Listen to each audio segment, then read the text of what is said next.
All right, hello everybody. It's Peerless Drew here. How you doing? I thought I'd start off before I got to Zeta Pluto. I just wanted to go over the correct way to handle Xtransbots Lock. Okay?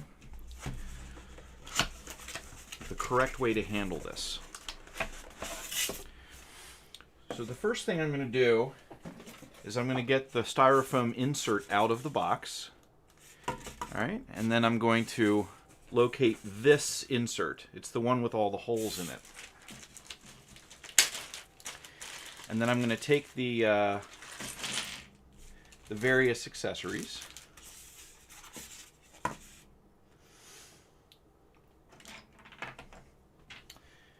And just so we're clear, the hands, I believe, were in these smaller holes here. There's alternative hands for him. And then there were some alternative faces, so we want to put those in the other holes. There we go. Very nice. There's one more. Here we go. All right. And then there was an alternative head cap. I think it goes in that final space. There we go.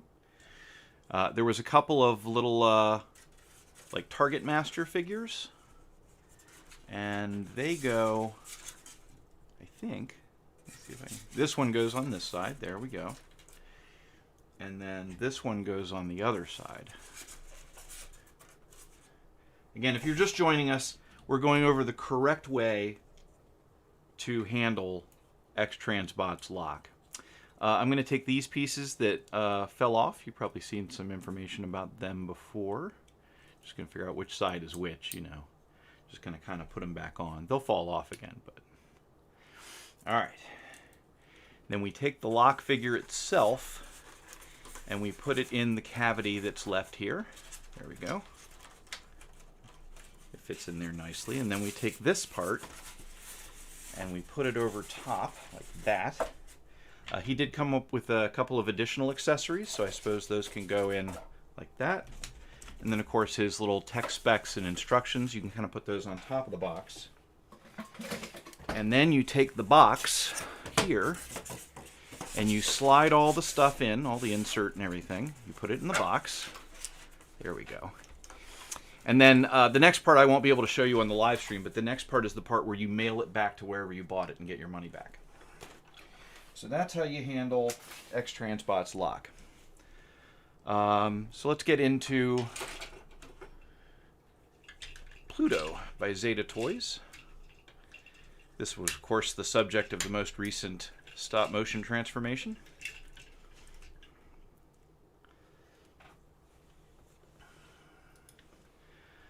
Very cool tool. It's a little dark, so I'm going to bring up the exposure a little bit. Bring up the camera a little bit. He's a big guy.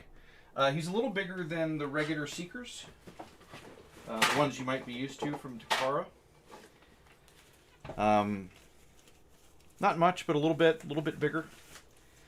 And I like him. He's kind of a cool figure. He's got a hideously ugly face sculpt. He's got like some crazy sort of cheekbones, and it's almost like there's little details here that look like what do you call it? Bangs, hair hanging down at the top. It's not a great face sculpt. But we'll go over some of the troubles that you might run into transforming this. I mean, not the kind of troubles you'd have with Locke. But trouble. So we're just going to fold the hands up. Just your standard turn the thumb sideways and fold up the digits. There we go. We'll take the guns off. Don't need those for now. Alright. And so there's the figure.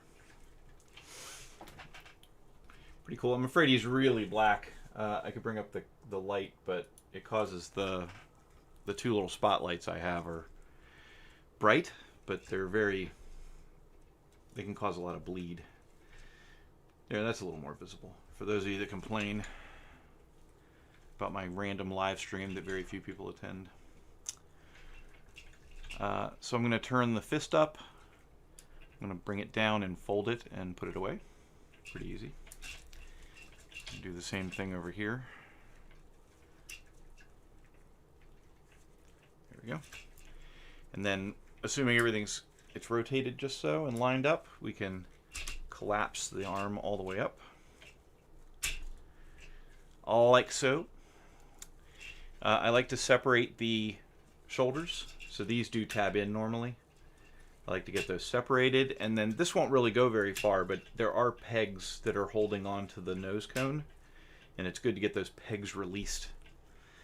It can be a little tricky to get the nose cone started. It helps to have a pry tool for that.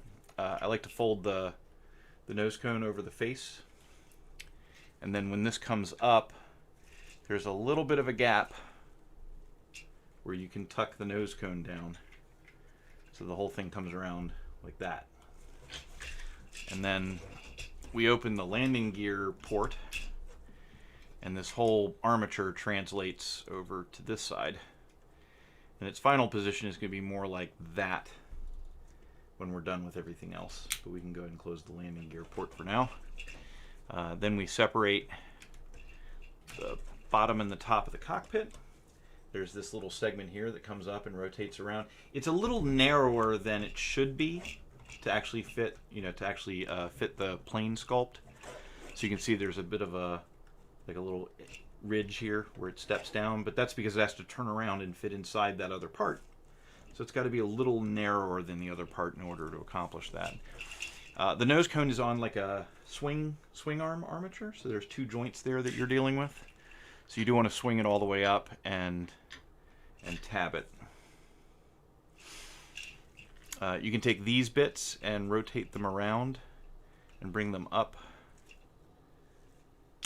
and then you actually collapse this, forward. I'll show you from that angle. We're just bringing it up, rotating it around, and bringing it up here. It homes a little differently when you're done, but we'll just have it out of the way for now. Now these central bits, there's a tab there, and then there's tabs in the back that I can show you the tab holes for. So there's a set of holes here. There's a post here.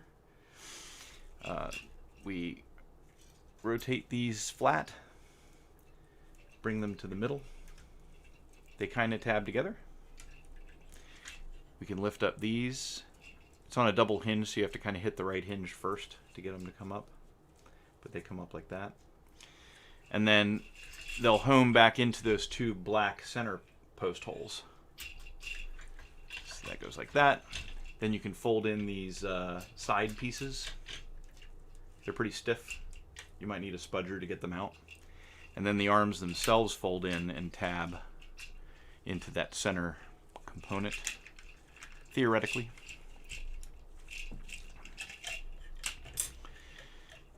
I spent a portion of a day messing with Locke, and this is so much more pleasant an experience.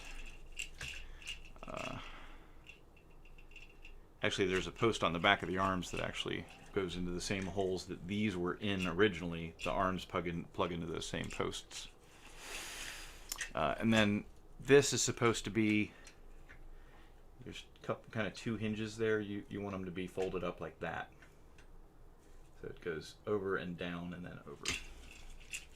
Do the same thing over here. Just make sure these are flat on top. All right. Next, we're going to rotate the wings around. This is kind of a different order from what they recommend, but I found this causes less binding and less force to be applied. But you do have to kind of bend the wing down a little bit, because there's a, you see this post here. It'll just get caught. So you need to get it past. And we're just trying to home it into that little hole there. So you can home it in like that. So it does help to, again, bend the wing a little bit so that you have less force being applied to the joints. I mean, these are nylon joint things, but the other ones could crack, so your mileage may vary. Just gonna straighten the legs out a little bit. It's a little easier to do these when they're separated, but basically we're trying to swing these up. They kind of get caught in the back here. Again, a spudger can help you release it. but we're just trying to get it to... There's like a little internal swing arm. We can see it here. It's black. There's this internal swing arm. We bring this up. It won't go up all the way until you slide it inward, and then it goes all the way. By the same token, when you go the other direction, you have to slide it outward so that it actually fits inside. But for our purposes, we're going to go like this. We're just going to leave that open for now. We can go ahead and... this is very much like, what do you go, Titan's Return style leg. There's just a swing arm that you can't quite see. It's just technically connecting this leg. I kind of miss slide joints where you just... I don't know why they... I guess this is simpler and it doesn't bind. I don't know. They have their reasons, I'm sure. Them. It also helps to slide these wings back when you get a chance. We're going to release this joint.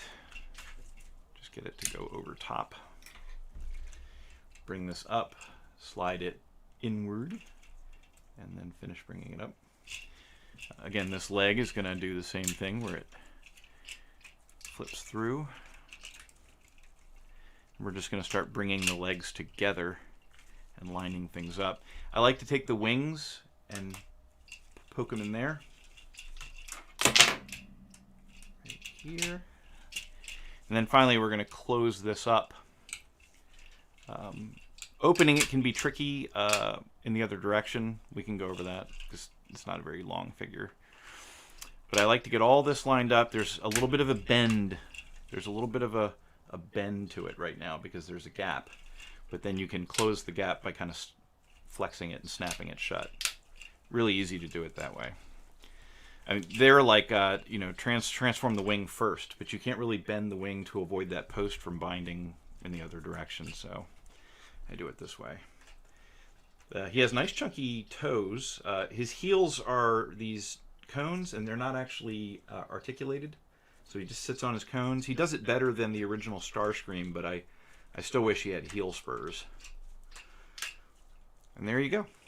Mine was missing one of the winglets, so I just left both of them off for the stop motion video. And then people who don't read the description went ahead and told me that I was missing the winglets, and I know I'm missing the winglets. It's got an opening cockpit, which is nice. You can actually, let me see. You can make them spin by blowing on them. They're real fans. But pretty slick. I didn't get all three of them because I'm doing stop motion videos for how they transform, and they all transform basically the same way. And Thrust is my favorite cone head, so I went with getting a Thrust just to have one for myself. There are two sets of holes to plug these into. I found that on one of mine, this one, on one wing, if I plug this into the back post, it barely holds it, but it does hold it. And if I plug this one into the back post, it doesn't stay in at all. It's not tight enough. For my video, I actually just put a little bit of putty, but the front holes are actually more than tight enough to hold on to these things. So maybe use the front holes. I don't know. It does make it look like the missiles are kind of just sticking out. These are supposed to be kind of like the tail fins of missiles, so it makes it stick out a little too far, but that's okay. It's not the end of the world. Also, the wheels are a little funny. For some reason, they decided to give them all independent shock absorbers. So I'll show you what I mean in a second, as soon as I get them out. So they're spring-loaded, which makes them a little hard to extract without a spudger. But you can see there's actual spring-loaded wheel for some reason. I think it helps pack them away better. But they did it for all the wheels, so even the front wheel gets stuck because it's spring-loaded and it's totally spring-loaded. It's the damnedest thing. The thing actually has a better suspension than most car bots that we've ever had. So that's kind of interesting. We'll take a break. No, sorry, Cardboard. I am not going to touch Locke anymore. I'm sick of it. I mean, my warnings for people that own it would be, watch out. The screws are going to fall out of it. There's one armature in particular at the back wheel well of Locke.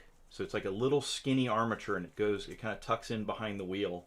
and there's a little tiny, like a grain of sand size little tiny screw that holds it in. Well, one day I'm sitting on the couch the other day, and this part fell in my lap. And I was like, well, that's not good. And I look at it, and it's just got a hole. And then I found the screw. I mean, it's a tiny, I don't know how to describe it. It's like, you see this screw. The screw in question is like the tip of this screw. It's tiny.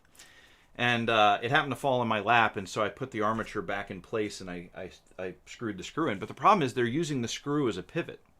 So every time you flex or, you know, move this joint at all, and you got to move it a lot with him, the screw works its way out. So this tiny little screw is going to pop out, and then this armature is not attached anymore. And if you lose this tiny little screw, and I could see it easily happening. And then there was another screw that fell out on me. That screw, the little tiny screw, fell out on me again today. And there was a larger screw that holds his waist together that fell out. There's also some panels on his ankles that fell out. And it's garbage. I would not recommend it to anybody. If you are the kind of collector that buys the figure and doesn't transform it and just stands it on a shelf, you're going to be very pleased with it. It's a very good representation of Cup. It looks like Cup. If you can get into vehicle mode, it looks like Cup. Transforming it to vehicle mode, one time I managed to transform it. There's like a part where you have to pass the head through. You can find videos online of this. But there's a part where you have to kind of pass the head through like a very narrow space. And there was one time I managed to get the head to pass through while the head was attached. But to save your sanity, if you're trying to transform that thing, I would recommend popping the head off and then transfer. And even then it's difficult because like the series of hinged plates that the head's attached to, it's hard to get them to fold up in just the right way and get everything else out of the way so that you can pass them through. Let alone having the fucking head on there. It's even harder to pass through. But I can't stand it anymore. I can't say that I'm the world expert on how to transform Locke. I don't know that anyone could be. It's a terrible transformation design. It's very hard to work with. Screws fall out of it as you're working with it, which just makes it harder. So it kind of disintegrates as you try to deal with it. And especially the torso bit with the head and the arms and the wheels, there's such tight clearances that I'm not entirely sure that I've avoided, what I came up with so far. I avoided flexing the parts at all. There's just, the clearances are terrible. I don't know what CAD program Xtransbots use to like vet their design to make sure that it clears properly, but they need to get their money back on that program because it obviously doesn't do a very good job of, or they design it so that it's like really close, like within a millimeter, when it's in the CAD program, and then when they actually assemble it and paint it, now nothing fits. It's really, really terrible. I wouldn't recommend it. I would say the best thing you could do with it is to not buy it or to return it if you have. Unless, like I said, if you like just having a robot on a shelf and you don't transform them. In other words, if you're a fans toys collector, then maybe keep it. It's got a nice paint job. Looks okay. It probably won't fall apart if you don't try to transform it. But for the sake of my sanity, I'm not gonna touch that robot anymore. I'm sorry. There are other people. One of the earliest videos, like before it arrived, I was like, well, I better kind of find out how this thing transforms. So I started watching one of those, ubiquitous. It wasn't like Fast Transform or anything, but it was someone like that.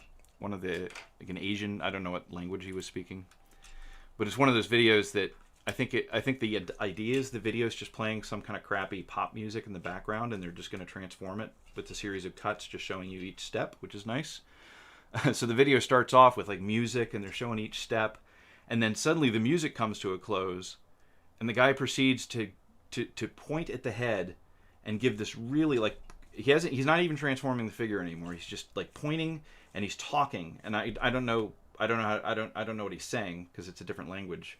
But speaking, I don't know, Vietnamese or Korean or Chinese or something, and he's pointing at the figure and he's kind of turning it around a little bit and pointing at it and pointing at it, and then he finally he finishes whatever explanation he's giving, and then he pops the head off, like pops it off the little mushroom peg that it's on, and then he proceeds to transform while still talking. And I'm like, that's not a good sign when one of these guys, you know, like his premise is that just there's going to be music in the background where he just carefully transforms the figure, and even that guy had to like stop and have a conversation about the figure in order to show, like, watch his video. That's about as close as you can get to a proper transformation for it.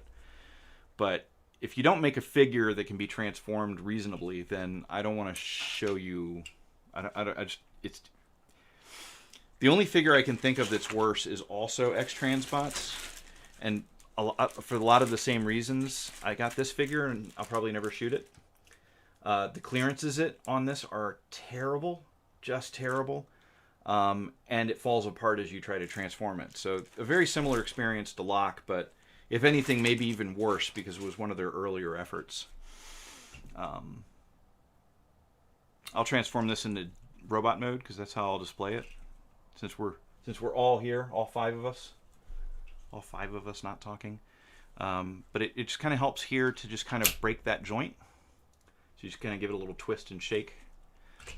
You can lift up this flap to get out of the way, and then we're dealing with lifting up these flaps. It's easy enough to get a spudger or a blade or whatever's handy underneath. You just have to kind of get the backs to lift, and once you get that to clear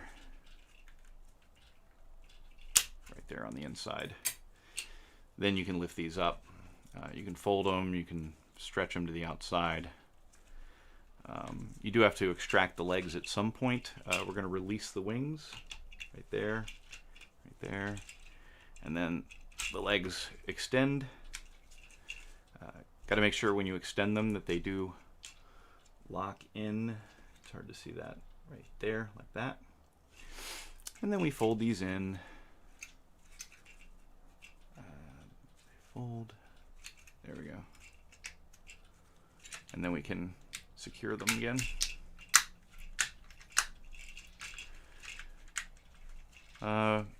We can go ahead and get the feet out if we want to, just the toes.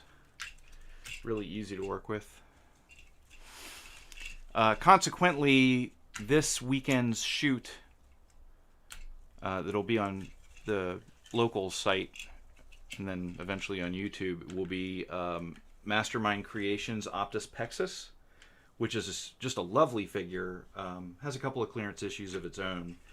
Doesn't fall apart while you work with it.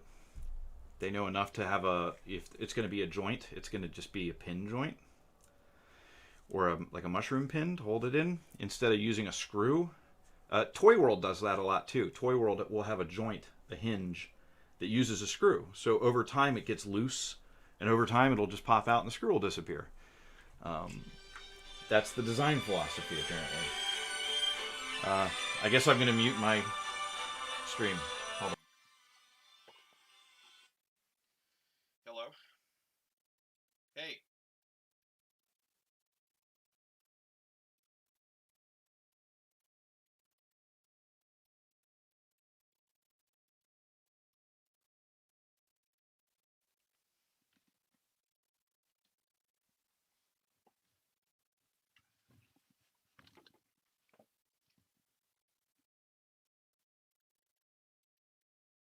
And who told him that?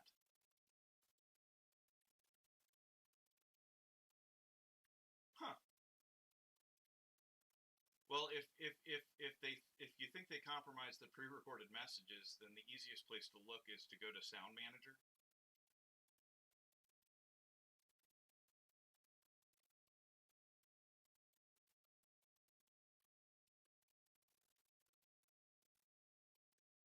I don't recall. Sorry, you caught me in the middle of a live stream. It's like Wednesday is like the worst day. Any other day.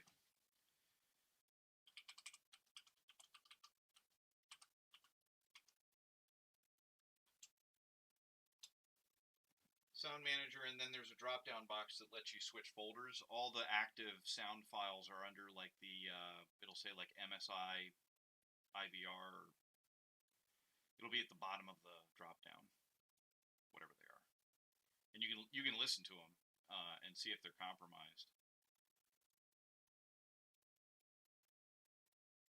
If you think there really is an issue, just ping me back and I can look at it. But it could just be bullshit. And you know the firewall, you could probably tell if 5061 is allowed through, or the 443 would be the remote, the web access port. If you have a 443 pointed at the phone system, then they do have external access. I don't recall whether they do or not.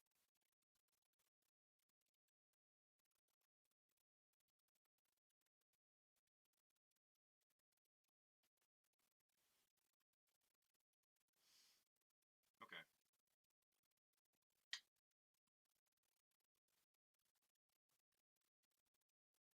Yeah, just give me a heads up if you think there's anything weird. Okay, bye.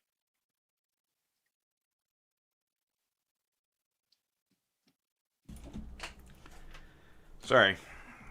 Probably the only night this week, or the only time this week, someone will try to call me from work about something, and of course Monday, Tuesday, Thursday, Friday, Saturday, Sunday wouldn't be a problem.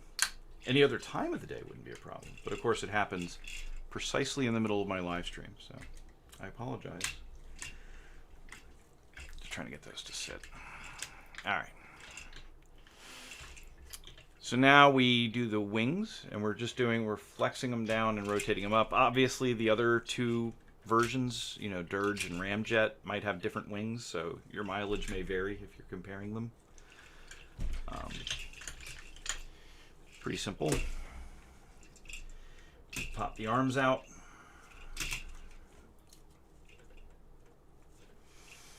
We can fold these little doodads over. Of course, we can flip that back at this point to get it out of the way. Untab these and walk them to the outside position. Rotate these forward.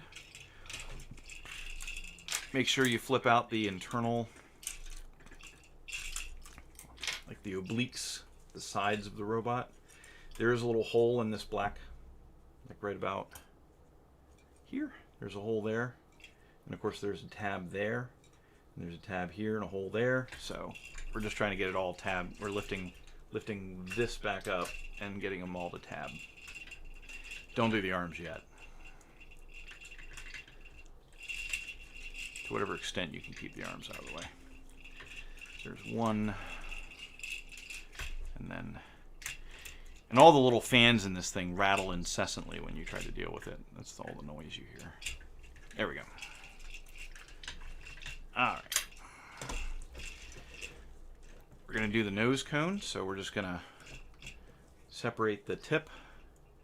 We're going to pull this down so we can rotate and flip this over, and then we can just put it back. We open up the landing gear area because this tab flips through. Just want to make sure you point the nose cone kind of up through the hole. Start making that hole.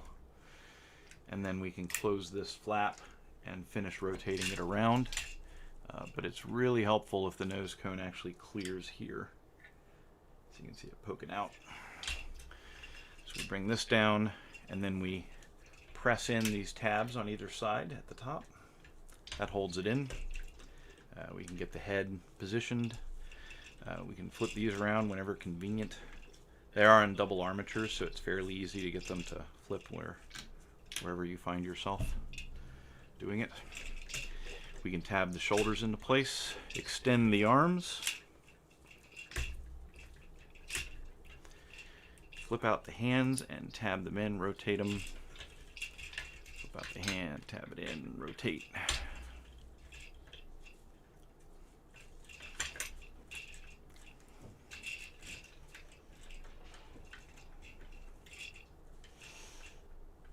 All right.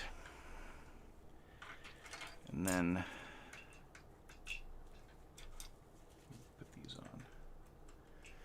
And then just leave this thing on screen long enough to be the thumbnail for the whole enterprise. Thanks for watching. I did finally get also in my replacement part for Smash. The only part I really needed was this part. But they sent me this whole thing, so I'm going to have to figure out how to take them apart and put this in. This is actually the rocker joint for the ankle. But we'll have to get that sorted away at some point.